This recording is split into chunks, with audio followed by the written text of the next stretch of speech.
J'ai l'information comme quoi c'est diffusé en direct. Bonjour à tous, nous sommes en direct pour ce mercredi de la créativité qui a lieu un lundi, parce qu'aujourd'hui il y en a deux. Enfin, cette semaine il y en a deux, il y en a un lundi et il y en a un mercredi. Ce lundi de la créativité donc va s'intéresser particulièrement au phénomène du lâcher-prise. La créativité a été, est et sera toujours au cœur d'une vie épanouie. Que ce soit pour une entreprise ou pour ses affaires personnelles, mobiliser ses ressources pour produire des idées, avoir des solutions est une base de la réalisation de soi. Avez-vous, comme moi, à une certaine époque, ressenti que cette imagination, cette créativité, ce petit grain de folie qui était en vous disparaissait lentement mais sûrement? Et oui, la vie quotidienne des adultes et les épreuves qui se trouvent sur notre route peuvent faire en sorte que cette créativité s'estompe. Pour pouvoir la retrouver, c'est pour cette raison que j'ai organisé ces mercredis de la créativité et aujourd'hui, je reçois Manuela. Moi, bonjour, je suis Antoine Corfa, coach en coach consultant en créativité. J'accompagne les personnes entre 40 et 60 ans à retrouver la créativité qui était en eux et qu'elles ont perdue, ou alors à la trouver si elles n'en ont jamais eu. Voilà, c'est difficile à articuler. J'accompagne aussi les TPE, PME avec une formation sur la créativité. Aujourd'hui, nous allons voir la relation entre créativité et lâcher prise, et c'est pour cette raison que j'ai invité Manuela qui a étudié la question. Bonjour Manuela. Bonjour Antoine, bonjour à tous. Tout d'abord, merci beaucoup de m'avoir invité sur ce sujet qui m'intéresse particulièrement. Merci beaucoup à toi d'avoir répondu à cette invitation. Ça me fait très plaisir. Et là, si j'ai un petit peu la tête baissée, c'est parce que je regarde sur mon téléphone si vous êtes là et si vous nous faites des petits coucous. Et n'hésitez pas non plus à, comment dirais-je, poser des questions. Voilà. Je vais laisser la parole à Manuela qui va nous parler de créativité. Merci Antoine. Comme tu le disais justement, et vraiment avec très à propos, c'est vrai que quand on est enfant, on a l'habitude d'être créatif, d'aller vers les choses de façon tout à fait naturelle. Et quand on grandit, on oublie ce naturel, on se met dans la norme en fait de la société. Et c'est ce que j'ai remarqué moi par rapport à des événements aussi, à des expériences, mais à des constats également qui sont faits par rapport à ce que j'ai étudié. Et c'est intéressant ce soir de voir ce qu'est le lâcher prise avant de s'intéresser à pourquoi on doit lâcher prise, si on doit le faire et si on peut le faire, bien sûr, et surtout comment on peut le faire. Alors, le lâcher prise, qu'est-ce que c'est? Naturellement, en fait, on s'accroche aux choses que l'on veut faire. On se dit qu'on se doit de les réaliser. Alors, on essaye encore et encore, on s'accroche, toujours, toujours, on en veut plus, on veut tout faire, on veut tout réussir. Et quand on nous voit comme ça, aller par mont, par vaux, à tout va, courir ici, courir là-bas, parfois on s'entend dire allez, arrête-toi un peu, calme-toi, pose-toi, lâche prise. Mais qu'est-ce que c'est le lâcher prise? On sait que le moi, donc l'ego, il est très très puissant. Avoir le contrôle, garder le contrôle, c'est un besoin qui est inscrit en nous. C'est dans notre esprit, c'est dans notre corps. En fait, c'est comme si on avait une case à combler dans le cerveau pour faire ce que nous sommes en fait et qui on est. Ça fait partie donc de notre identité. Et c'est pour ça que ça s'inscrit complètement en nous. C'est quelque chose qui est presque indélébile quand on est grand. Et le fait d'arrêter de s'accrocher, déclenche en nous une peur. C'est la peur du changement. Et donc, essayer de lâcher le contrôle sur quelque chose qu'on ne peut pas tout à fait maîtriser, c'est ça, lâcher prise. En somme, c'est accepter qu'un changement arrive en nous, s'ancre en nous et nous permet d'avoir une habitude de se dire qu'on ne peut pas avoir le contrôle sur tout. Après tout, ça ne peut pas être possible. Lâcher prise, c'est aussi s'ouvrir vers un autre monde, celui que tout ne peut pas être contrôlé. C'est être capable de modifier son regard sur ce qui nous entoure, d'arrêter de se battre aussi avec nous-mêmes. Parce que quand on veut contrôler, on veut absolument contrôler. Et du coup, on met en route des schémas pour pouvoir essayer de contrôler une situation ou un événement sur lequel on a finalement peu de prise. Donc, en somme, le lâcher-prise, vous l'avez compris, ça rime avec acceptation, pardon. Et dans une certaine mesure, ça nous permet de faire le deuil de ce à quoi l'on tient. Lâcher prise, c'est faire un choix volontaire de faire la part des choses pour se recentrer sur celles en fait et sur lesquelles on peut vraiment agir. Donc, c'est vraiment une véritable mise en action pour cesser de faire sans procès sur ce à quoi on n'a pas pu faire, sur ce qu'on n'a pas réussi à réaliser, car c'est humain en somme, comme je disais tout à l'heure, on ne peut pas tout faire et on ne sait pas tout faire. Donc voilà ce qu'est le lâcher-prise dans son contexte, c'est essayer d'arrêter d'avoir le contrôle sur ce qu'on ne peut pas contrôler. D'accord. Alors, pas plus tard que ce week-end, j'ai vu une intervenante sur un séminaire qui avait pris la comparaison, enfin, l'amalgame par rapport au lâcher-prise avec le tire-fesse pour les sports d'hiver. Quand on est enfant et qu'on prend pour le tire-fesse pour la première fois, la plupart du temps, on se casse la gueule parce que nos skis ne sont pas assez droits, parce qu'on n'est pas habitué, etc. Et on tient la barre. Et ça nous monte, et puis il y a papa qui est là, mais lâche, lâche, lâche. Et on a mal, et on bouffe de la neige, et il y a nos skis qui s'entrecroisent, etc. Et on ne veut pas lâcher la barre. Non. Et en fait, elle disait, on commence à être presque en souffrance parce que il y a de la neige partout, on a mal, etc.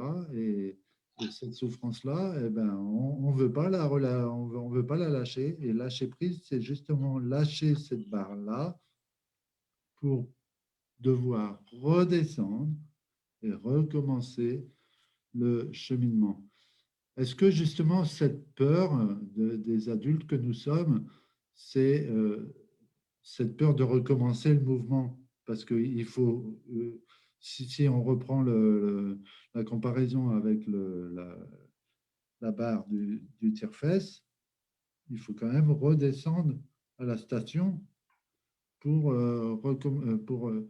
refaire le chemin. Est-ce que c'est la peur de refaire le chemin, C'est d'après toi? exactement ça. En fait, c'est quelque part, c'est vraiment se poser et avoir peur des conséquences, sans vraiment avoir finalement de pouvoir sur les conséquences.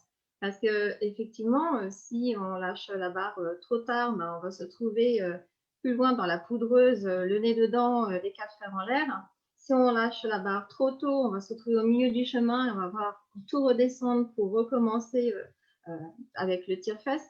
Et en fait, c'est cette peur des conséquences. Donc, soit se retrouver par terre dans la poudreuse, c'est froid, c'est un peu désagréable, on a du mal à se relever, comme tu dis, les skis sont dans tous les sens, ou soit se retrouver au milieu du chemin. Donc, notre cerveau, il a enregistré ça en disant oh là là, il ne faut pas lâcher, il faut faire attention et il faut aller jusqu'au bout. Sauf qu'on va trop jusqu'au bout. Il faudrait laisser à un moment donné les choses quand on lâche la barre du tire-fesse au moment où il faut, tout va bien. On se retrouve sur la piste et on a rejoint notre papa ou notre maman. Et c'est d'ailleurs intéressant parce que ça me permet d'arriver sur la partie du pourquoi. En fait, pourquoi ça se met en nous cette façon de ne pas vouloir finalement lâcher prise, soit de vouloir absolument essayer de tout contrôler, absolument tout, de tout verrouiller. Je l'avais fait exprès, hein, tu as vu un peu le rebond pour l'introduction du Très, deuxième très bien. pan, c'est formidable. Hein. Impeccable. Je pense que c'est formidable. Donc, en fait, pourquoi nous, prétendument, tout au long de notre vie, on sait qu'il faut contrôler et se contrôler. C'est ce qu'on nous dit. C'est la norme. C'est comme ça. Vous l'avez tous vu. Hein, c'est absolument ce qu'on nous dit. Soit comme ci, soit comme ça. Contrôle-toi, etc. En fait, lâcher prise, eh ben, ça permet quand même d'aller mieux. Parce que quand on s'en contrôle tout le temps, finalement, on n'est pas vraiment naturel. Et on a tous, nous, une expérience dans notre vie où on a vu des gens qui, à tel point, ils s'accrochaient à des choses qu'ils ne pouvaient pas vraiment contrôler. Ça faisait monter en eux une colère et du coup des émotions négatives. Finalement, ils sont en colère contre quelque chose qui, pour nous, nous semble futile et inutile, mais pour eux, c'est vraiment important. Ils veulent vraiment aller jusqu'au bout et du coup, voilà, chez eux, ça engrange ce genre de phénomène. Alors, est-ce que c'est indiscret, par exemple, de te demander un exemple de ça que tu as connu dans ta vie, de quelqu'un qui se mettait en colère, ou alors, ou alors tu préfères ne pas répondre à cette question, comme tu veux? Oui, je pourrais prendre un exemple tout simple, c'est quand on éduque un animal. Quand on éduque un animal, ce qu'il faut comprendre, c'est que l'animal, c'est un être vivant. Ce n'est pas simplement un objet auquel on peut prendre, poser à un endroit. Donc, il faut l'éduquer, il faut lui apprendre des choses, il faut lui apprendre à se retenir avant d'aller uriner, pour que ça se fasse dehors tranquillement. Il faut lui apprendre à marcher sans laisse, il faut lui apprendre à s'asseoir, à s'allonger pour rester au calme. Et il y a des personnes, en fait, qui veulent absolument contrôler tout ça. C'est-à-dire que le chiot, il a 4 mois et ils veulent absolument qu'il sache le assis, le coucher, tu n'urines pas dans la maison, tu n'as pas aucun besoin dans la maison, tu marches tout de suite au pied, sans laisse, tu obéis dès que je t'appelle ou je te siffle. Sauf qu'un chiot de 4 mois, c'est comme un enfant, faut que les choses se fassent doucement et ces personnes, elles veulent tout contrôler. Elles veulent vraiment que les choses se fassent tout de suite. C'est-à-dire que comme ça, elles pourront aller promener tout de suite avec leur chien. Sauf que ça prend du temps d'éduquer un animal. D'accord. N'hésitez pas à poser des questions, chers spectateurs, à poser des questions à Manuela. Hein. Et, Voilà. ce qu'on voit Parce que d'ailleurs, hein, je regarde, donc bonjour Rodrigue, bonjour Audrey, bonjour Laurent, bonjour Caroline. On se casse la gueule parce qu'on s'assied dessus. Bah oui, ben on parlait du tire-fesse, oui. Voilà, n'hésitez pas à poser des questions et, et je te laisse continuer. oui. Donc, par rapport à ça, en fait, voilà, il s'évertue à poursuivre jusqu'à finalement un épuisement psychique. Hein, c'est comme la charge mentale, elle augmente, bah, le stress, il augmente. Forcément, c'est stressant de ne pas arriver à faire asseoir son chien au bout de 3 mois et demi, alors qu'on s'était donné comme objectif de faire asseoir à 3 mois et demi. Du coup, on commence aussi à avoir mal partout, donc on s'aperçoit qu'on a des douleurs physiques. On a les épaules un peu plus lourdes, on a mal au cervical, on a mal dans le dos. Voilà, on ressent des choses en fait. Notre esprit et notre corps, en fait, à ce moment-là, nous parlent. Et je suis sûre que dans les personnes qui nous regardent, ça leur dit vraiment quelque chose. On se sent pas bien, épaules lourdes, voilà. Je ne sais pas si ça leur parle, mais je suis certaine que oui, ils ont déjà plus ou moins, parce qu'on l'a tous connu. Personnellement, moi, au cours de mes recherches et de mes propres expériences, je l'ai déjà ressenti. Et du coup, c'est quelque chose auquel, au départ, on ne s'attache pas. C'est-à-dire que, bon, on a mal aux épaules, aux cervicales. Donc, j'ai dit, oui, bon, ça va passer. Et puis, on va continuer de faire ce qu'on faisait jusqu'au boutiste. Et du coup, j'ai pu identifier qu'il y avait 4 émotions principales qui ressortaient de tout ça. La première, c'est la culpabilité. Hein, c'est clair. On croit que nous aurions dû faire les choses différemment. Donc, on garde en tête finalement que nous avions un contrôle et que nous aurions pu éviter quelque chose. À ce moment-là, finalement, on surestime ce que nous pouvions vraiment en faire et faire de cette situation. On surestime le contrôle qu'on pouvait avoir sur cette situation. On oublie que le passé, c'est le passé. Ça s'est produit, on ne peut plus revenir en arrière. Et en plus, la culpabilité, elle se régénère d'elle-même. En fait, c'est un cercle vicieux. La deuxième émotion que j'ai pu voir et constater, c'est l'autodénigrement. Celle-ci, elle est formidable parce que moi, je l'appelle aussi l'autoflagellation. En fait, c'est le sentiment que plus nous souffrons, plus nous accordons de la valeur à la situation que nous regrettons. Et en fait, inévitablement, on lui donne beaucoup d'importance. Donc, on se dit que puisque on n'a pas réussi, eh ben, on est nul, on est inutile, on en arrive à se plaindre et à se faire plaindre. Vraiment de l'autoflagellation, j'ai mal, donc j'existe. Ensuite, il y a le doute, c'est la troisième émotion. Lorsque la situation, en fait, elle nous échappe, alors même que nous voulons absolument la contrôler, on doute de nous. On se demande ce que ceux qui nous entourent vont penser de nous. On a l'impression qu'on a tous les yeux du monde rivés sur nous. Et en fait, sans équivoque, ce sentiment de doute, il amène quoi? De la baisse de l'estime de soi. C'est comme ça. Et en plus, en n'étant pas sûr de nous, finalement, on adopte des comportements qui ne sont pas vraiment naturels. On n'est plus vraiment authentique. Tu vois, ça, voilà, on doute, donc on ne veut pas être nous, on veut essayer de donner une autre image de nous. Alors, à titre personnel, j'ai jamais ressenti les trucs dans les cervicales, là, mais je sais qu'à une période de ma vie où il y avait pas mal de culpabilité, euh, alors moi, donc je suis quelqu'un de grand et j'ai une petite attitude scoliotique. Et donc, de temps en temps, j'ai mal dans le bas du dos. Et, voilà. Et à cette période-là, je faisais des crises de dos de manière récurrente, que depuis 4 ans, là, j'en fais pratiquement plus. Est-ce que tu crois que ça peut jouer? Ça peut être lié à ça, hein, c'est un des contextes. De toute façon, on voit dans les positionnements sur le soi, sur le moi, l'ego, finalement, il y a énormément de choses qui rentrent en ligne de compte. Alors, tous les organes ont un rôle à jouer dans notre équilibre mental et corporel. Par exemple, il y a le plexus solaire, tu vois, il est là. Le plexus solaire, en fait, il est le lien entre l'ensemble de nos organes par rapport à leur moi. C'est-à-dire que moi, je suis moi, mais l'organe lui-même, il est aussi moi. Donc, du coup, tout ça crée un équilibre, tout ça fonctionne ensemble, en relation parfaitement, comment dire, parfaitement ancrée en nous, en fait, naturelle.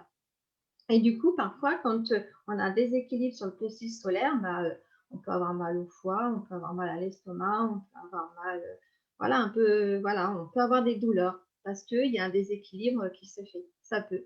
Et ça peut ne pas être forcément lié au fait de ne pas avoir su lâcher prise sur quelque chose.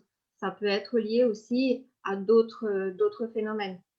Mais oui, ça peut en faire partie parce que forcément, on a une charge mentale qui s'accumule et la charge mentale, on connaît tous les conséquences du stress, de la fatigue, de l'énervement, etc.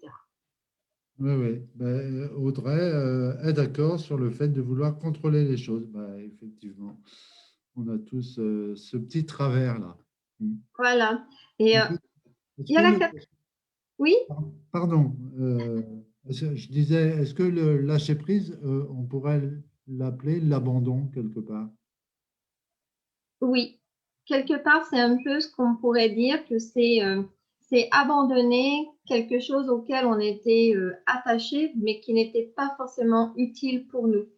Euh, c'est pas l'abandon dans le sens où on n'a plus rien, c'est vraiment accepter que cette chose-là, on ne la fera plus ou on la fera différemment, ou on y attachera beaucoup moins d'importance. Alexandre Jolien, il en parle d'ailleurs dans son livre qu'il a écrit en 2013, c'est le petit traité de l'abandon, d'ailleurs, Ah, il me oui. semble. Mm. Et lui, c'est lié aussi à son histoire personnelle par rapport à tout ce qu'il a traversé. Et comme il est philosophe, voilà, il va pousser les choses encore plus loin. Et lui, il dit à un moment donné des choses intéressantes par rapport à cette question de l'abandon. Et il parle aussi du lâcher-prise. Mais il ne voit pas les choses de la façon dont nous, on pourrait l'entendre. Parce que, voilà, encore une fois, il a son histoire personnelle qui est assez forte et puissante. Et puis, il a toute son expérience de vie avec ses enfants, avec sa femme, le fait qu'il puisse réaliser d'autres choses. Mais il le dit, une chose très intéressante, c'est qu'il faut lâcher avec le lâcher-prise. Et pourquoi il dit ça? Très clairement parce que quand tu étais petit, bah, ne pleure pas, un garçon ça pleure pas, n'aie pas mal, c'est pas vrai, t'as pas mal, tu vas bien, ça va aller. Et du coup, ça s'est ancré comme ça. Et après, il a fait le chemin de laisser les choses et jouir de la vie avec grand bonheur. Alors, pour rebondir là-dessus, lâcher prise, on entend parler de ça de manière récurrente depuis une bonne dizaine d'années, un peu partout. Est-ce que, selon toi, ça pourrait euh, devenir euh, une espèce de pression pour certaines personnes? Non, pas à ce point quand même, parce que en fait, la pression, elle vient des injonctions sociétales ou familiales. Soit comme ci, soit comme ça, fais ci, fais ça, fais-le comme ci, tu peux pas y aller comme ça. Donc, la pression, elle vient plutôt de là. Le lâcher prise, c'est pas réellement une pression en soi. Le lâcher prise, c'est vraiment une notion de prendre en considération nous, en fait. On regarde comment on est, comment on a fait pour telle et telle situation, à quel moment ça a été compliqué, et du coup, on arrive à se dire, bon, bah là, c'était compliqué pour telle chose, et ben je le ferai plus ou je ferai autrement. C'est pas une pression. Il faut absolument pas se mettre la pression sur le lâcher prise parce que le lâcher prise, en fait, faudrait pas que ça rajoute de la frustration à la frustration qu'on a de ne pas pouvoir tout contrôler, en fait. Et d'ailleurs, à ce sujet, la quatrième émotion, c'est la frustration. En fait, on a nos choix de vie, nos agissements, nos attitudes, et c'est pour nous des choses sur lesquelles on semblait avoir un contrôle absolu. On sait qui on est, et forcément, parfois, quand la situation nous échappe, nous pensons que nous étions, nous, armés pour y faire face, alors que nous n'avons pas pu y arriver. Ben, ça génère en nous, en fait, de l'angoisse. Et on se retrouve comme privé de quelque chose. Le fait d'essayer de lâcher prise, ça ne va pas nous faire réagir en étant angoissé. On va poser vraiment quelque chose en se disant bon, voilà, là, j'ai pas réussi à tout contrôler. Pourquoi? Qu'est-ce que j'ai ressenti? Et après, bah, comment je peux faire pour que les choses m'échappent le moins possible, pour que je puisse me dire, j'ai pas pu avoir le contrôle, tant pis, je passe à autre chose. Alors justement, arrive la question du comment. Comment? Tout à fait. Hein, on voit bien que le fait d'être en hyper contrôle, ça, du coup, occasionne des conséquences psychiques sur le corps.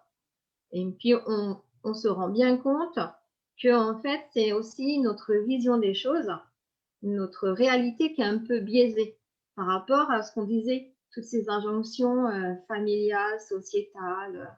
Du coup, ça nous construit, nous, en tant qu'adultes, de façon à vouloir être absolument dans ce cadre bien précis pour avancer le mieux possible. Parce qu'on pense que c'est comme ça que ça pourra que se faire. Alors du coup, comment on fait effectivement pour pouvoir lâcher prise? Bah, tout simplement, on peut commencer par mieux respirer. Faire des exercices de respiration, aller vraiment enfoncer la respiration dans la cage thoracique et la faire ressortir. Et faire ça 3-4 fois. On fait ça.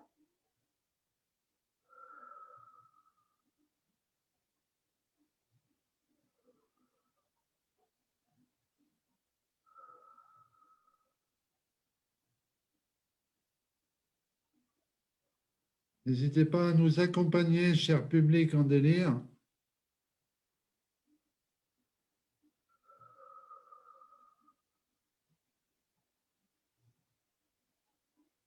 Le fait d'aller chercher sa respiration comme ça et se contrôler sur sa respiration, ça permet déjà de rentrer en contact avec son corps et avec son esprit. On libère les choses, on libère des tensions et on reprend vraiment notre corps et notre esprit comme ce qu'il est, c'est-à-dire de façon la plus naturelle possible. Mais il faut passer par le fait de mieux respirer. Du coup, voilà, en étant attentif au corps, à ce qu'il nous dit, on peut être plus zen sur des situations qui nous auraient fait réagir en temps normal, en fait, avec la colère, comme on l'a vu, sur de la frustration, du doute ou de la culpabilité. Du coup, ça nous permet de libérer certaines tensions. Le calme, il va s'installer. Le cerveau reptilien, lui, qui fonctionne à tout va, il se dit que les besoins sont satisfaits, tout va bien, et du coup, ça va s'ancrer comme une habitude. Dès lors qu'on va être sur une situation où on va être pas bien, le fait de se poser, de respirer, de le faire 3 fois, déjà, ça permet de diminuer les tensions. Donc, on est un petit peu en cela dans des phénomènes d'auto-méditation. Ça peut aider pour aller sur le lâcher prise. Alors, il y en a d'autres, hein, parce qu'il n'y a pas que ça. S'il n'y Oh, avait que le fait j'espère, de bien respirer, on t'écoute avec attention. s'il y avait le fait que de bien respirer, bah, finalement, ce serait vraiment très, très facile pour tout le monde de lâcher prise. En fait, le fait de comment on lâche prise aussi, la clé, finalement, c'est accepter que les choses peuvent échapper à notre contrôle, en fait. C'est accepter de voir que des situations qu'on n'a pas forcément choisies, qui s'imposent à nous, bah, finalement, on ne peut pas y faire grand-chose. Et, souvent, dans l'ikigai en japonais, c'est la joie de vivre, la raison d'être. Dans l'ikigai, en fait, on a plusieurs pôles et au milieu, un cercle.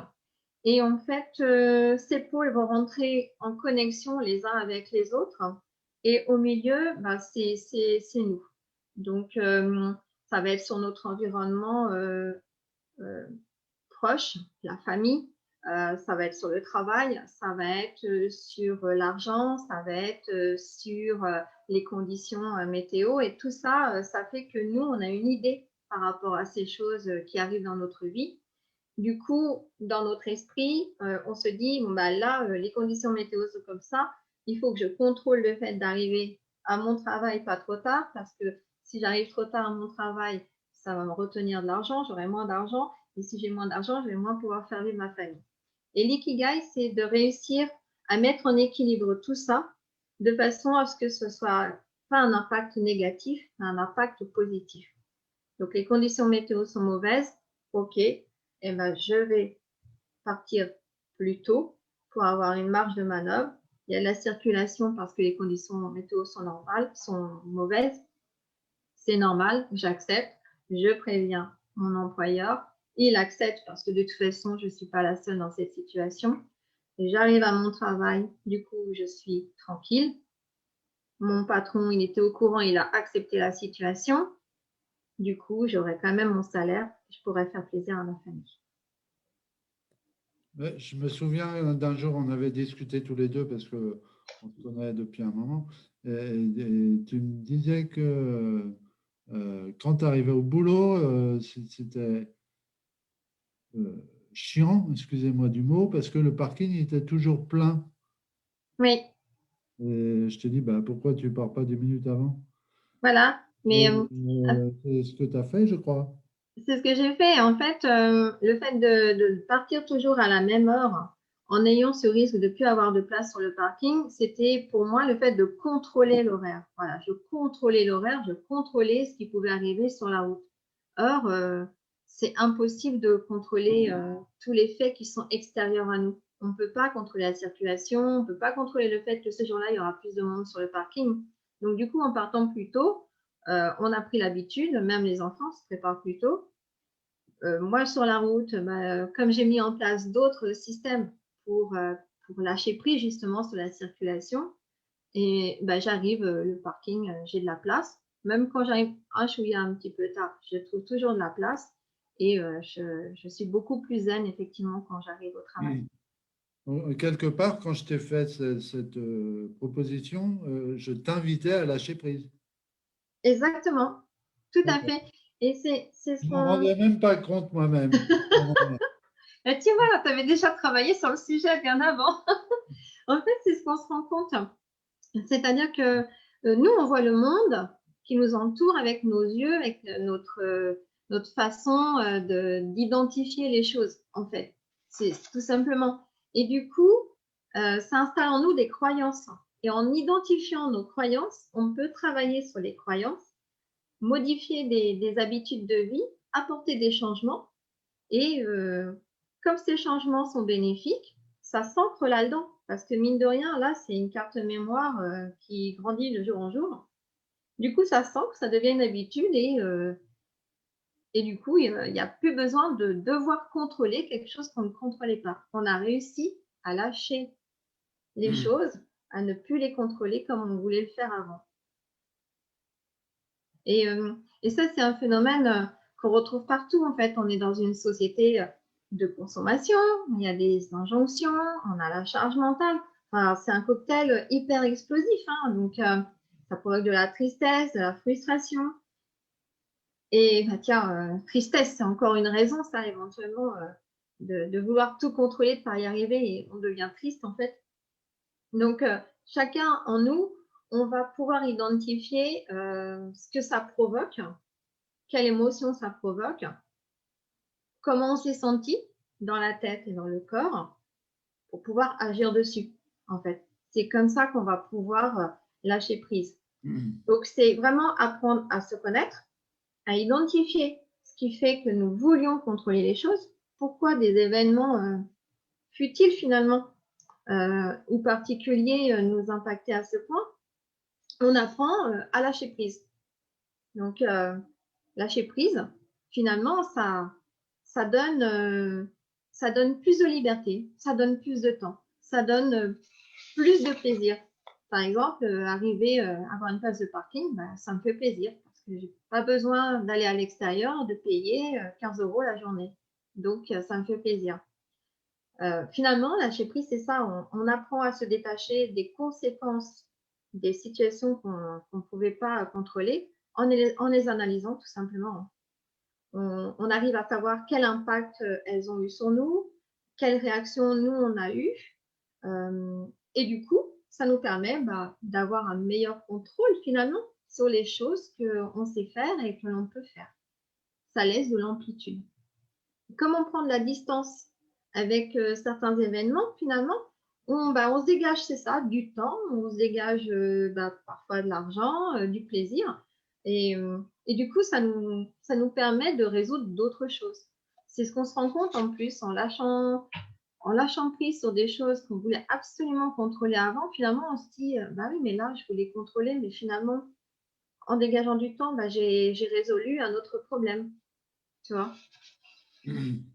Alors, moi je fais un truc à titre personnel euh, par rapport aux achats, parce que tu parlais de la société de consommation.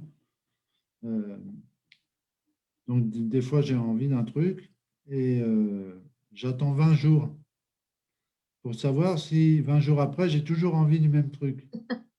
Alors, je ne parle pas d'un éclair au chocolat, hein, par exemple, un nouveau vélo, ou, Oui. voilà, quelque chose d'assez, ou un manteau, ou quelque chose d'assez conséquent, quoi. Euh, et du coup, j'ai ma réponse 20 jours plus tard.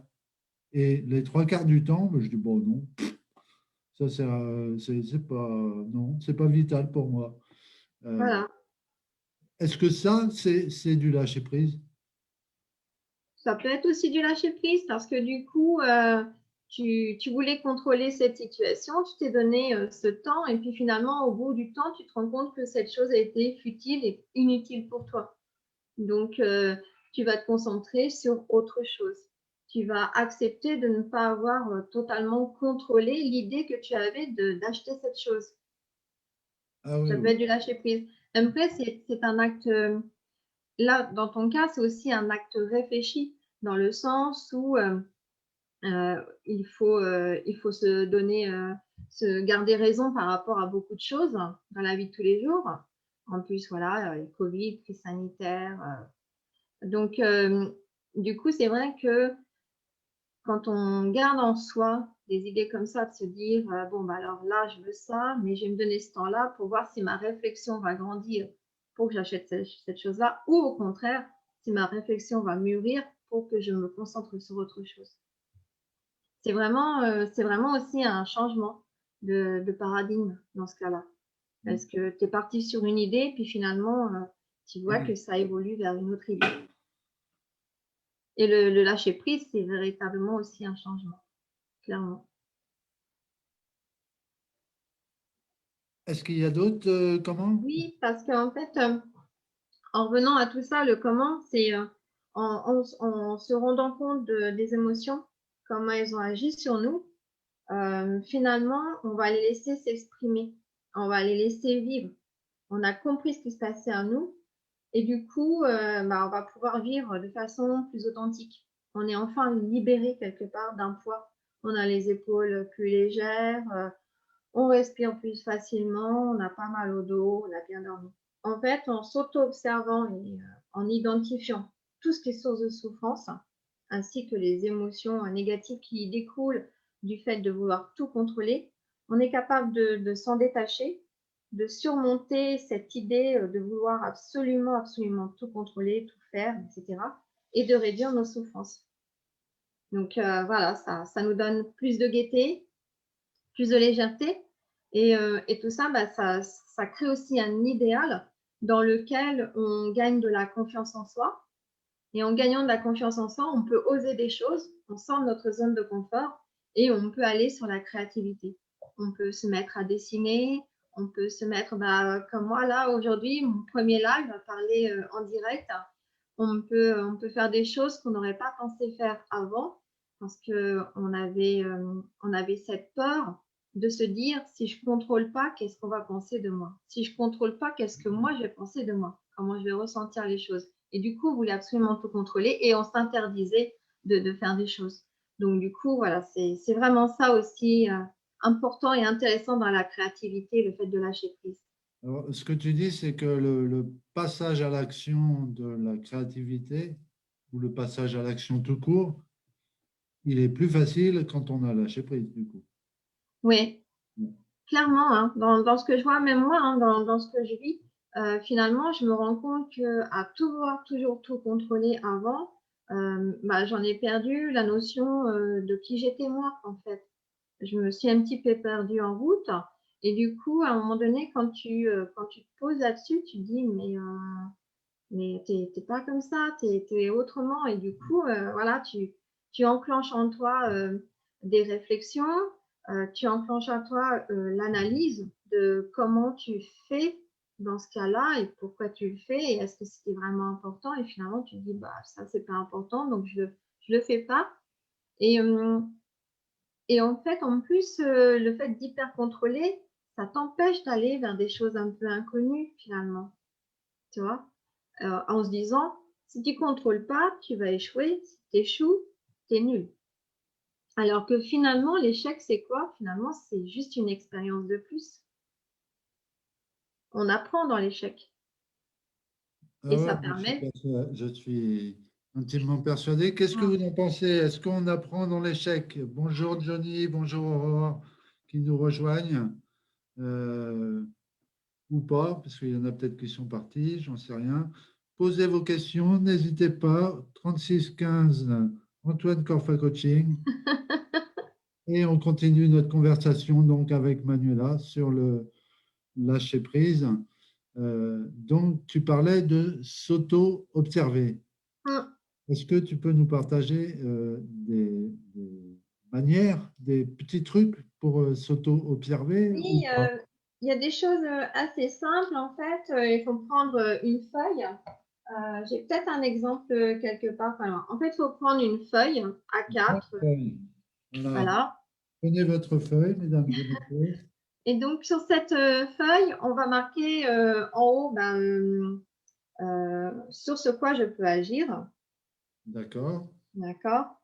Et on va faire un premier cercle, un rond, quoi, et puis un deuxième, plus grand. Donc, et là, il faut identifier les situations sur lesquelles on peut agir. Est-ce que je peux agir sur mes cheveux? Oui. Donc là, on le met dans le premier cercle. Je peux agir sur la coiffure. Donc, est-ce que je peux agir sur mes moyens financiers? Ça peut être oui, parce qu'on peut toujours améliorer ses moyens financiers en, comment dire, en améliorant d'autres postes de finances. Est-ce que je peux agir sur la circulation? Clairement pas. Donc ça, on mettra dans l'autre cercle. Est-ce que je peux agir sur la météo? Non plus. Donc ça va aller dans l'autre cercle. Est-ce que je peux agir sur la maladie? La maladie, on ne peut pas véritablement agir sur elle. On peut atténuer des effets de la maladie.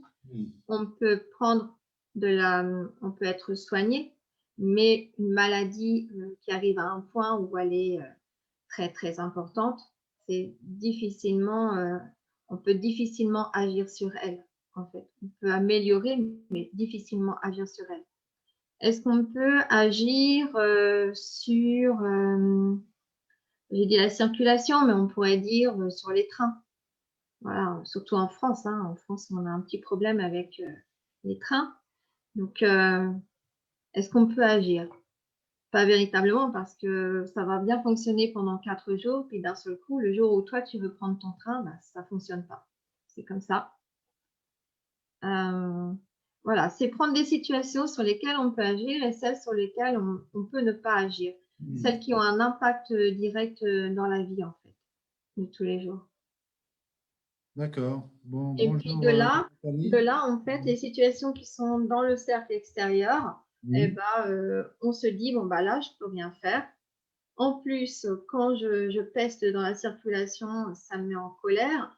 Je ressens quelque chose en moi. Bon, effectivement, c'est pas utile. Donc, voilà. On peut déjà faire ce petit schéma-là. Sur ce quoi j'ai de l'impact, sur ce quoi je n'ai pas d'impact. Et les choses sur lesquelles on n'a pas d'impact, c'est sur celles-ci qu'on peut commencer à travailler pour le lâcher prise. Alors ça, c'est pas en 5 minutes, hein, c'est un cheminement parce que comme c'est s'analyser, auto-identifier les choses, ça demande un petit peu de temps, il faut se connaître soi en fait. Bonjour Et Nathalie qui nous rejoint. Pardon, je t'ai coupé, bonjour. Emmanuel. En fait, Daniela. pour résumer, il faut donc apprendre à identifier les situations que l'on contrôle de celles qu'on ne contrôle pas, prendre conscience du sentiment et de l'émotion face aux situations dans lesquelles on n'a pas pu avoir de contrôle, et voir quelles sont parmi elles celles sur lesquelles on peut décliner cette petite manière en fait de lâcher prise. Si je peux les donner comme ça rapidement, il y a le fait de sortir sa zone de confort, je l'ai cité tout à l'heure, accepter les autres tels qu'ils sont ou les événements tels qu'ils sont, parce que finalement, toi comme moi, on ne peut pas se changer mutuellement, je ne vais pas te changer, donc je n'ai pas d'impact sur toi, en tant que personne. Comme toi, tu n'as pas d'impact sur moi en tant que personne. Les autres, ils sont ce qu'ils sont, les événements sont ce qu'ils sont. Ouvrir son esprit, bien sûr, accepter le changement de paradigme, se libérer de ses émotions négatives, hein, la frustration, la colère, la culpabilité, l'autoflagellation, la tristesse. Apprendre à échouer, je l'ai dit aussi. En fait, un échec, c'est une expérience. On apprend tous les jours de toutes ces expériences, y compris les échecs. Se détacher du passé, ça c'est essentiel. Si on veut arriver à lâcher prise, il faut pouvoir se détacher du passé. Ça s'est passé, donc c'est terminé. On peut plus agir dessus. Et puis, cultiver une image positive de soi. Donc, ça peut passer par plein de choses. Ça peut passer par la créativité, donc le dessin, la peinture, la chanson, l'art théâtral. Ça peut être aussi changer de coiffure, ça peut être des tas de petites choses qui nous permettent de se sentir mieux, nous, en fait. Et le troisième gros bloc, pour résumer cette partie du lâcher-prise, c'est se demander si on peut changer quelque chose face à une situation. Parce que si finalement on ne peut rien changer, c'est qu'on n'aura pas le contrôle et du coup, il faut arrêter d'avoir le contrôle.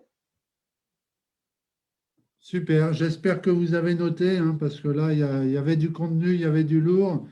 Manuela nous donne franchement beaucoup de valeurs et c'est génial. Oui, exactement. Des valeurs, des ressources. Et en fait, ce qui est intéressant aussi, c'est que en identifiant un petit peu le lâcher prise, comment ça fonctionne, etc., on se rend compte qu'on s'appuie beaucoup aussi sur nos valeurs et nos ressources. Et on a en nous des valeurs indéniables, qu'on ne porte pas les mêmes valeurs, mais on a tous des valeurs en nous qui nous permettent en fait de conduire une vie et une vie plus agréable.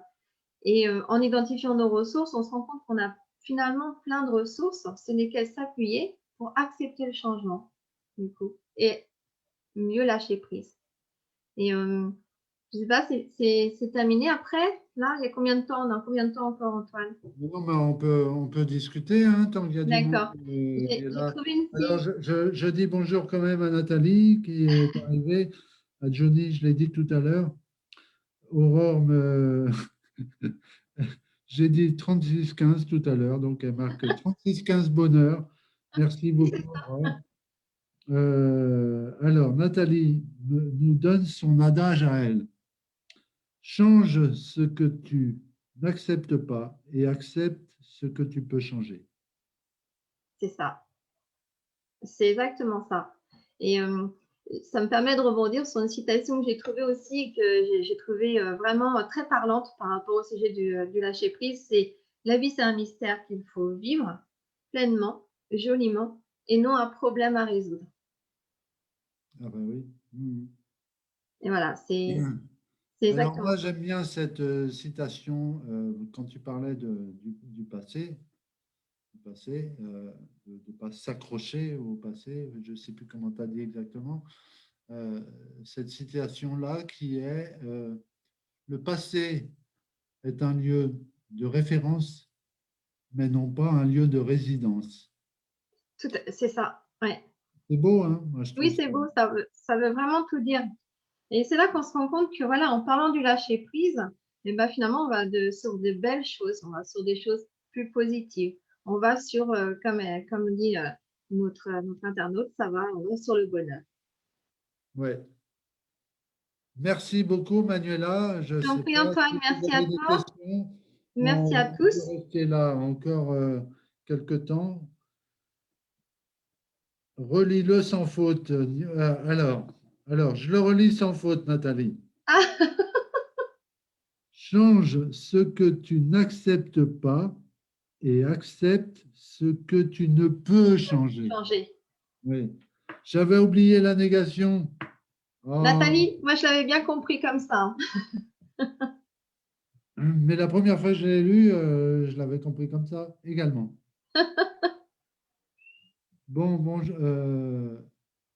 C'était génial, c'était superbe de t'avoir pour les auditeurs et pour toute la valeur que tu as donnée à cette soirée. Merci Merci à beaucoup, toi. Manuela. Plaisir partagé.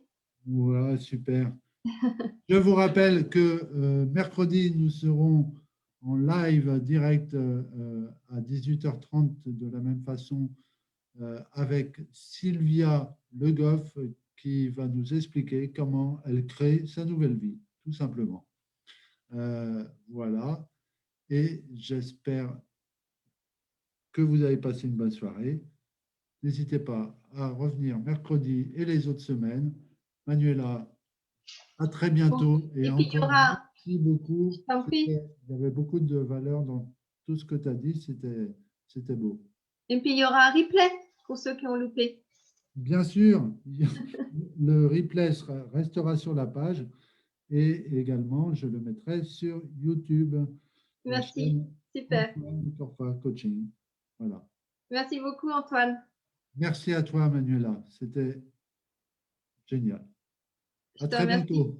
Au revoir. partager. À bientôt. Salut coach. Bye. Bye.